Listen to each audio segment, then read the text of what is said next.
Studimet më të mira bashkohore e kanë përqendruar vëmendjen tek procesi krijues dhe dokshkrimet.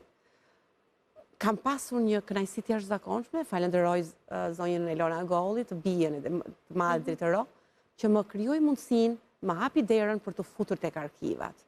Të futesh në arkivën e një shkrimtari, të shohësh dokshkrimet me shkrimin origjinal, të shohësh ndryshimet, të shohësh se si e ka evoluar procesi krijues për një vepër, se si ka qenë një vepër në fillesa dhe se si ajo ka ndryshuar me kalimin e kohës, të shohësh blloqet e shënimeve, ku aty ka dhe shumë informacione të cilat kanë të bëjnë me letërsinë, sigurisht se për ato isha interesuar, por kishte edhe shumë informacione që hedhin dritë mbi figurën.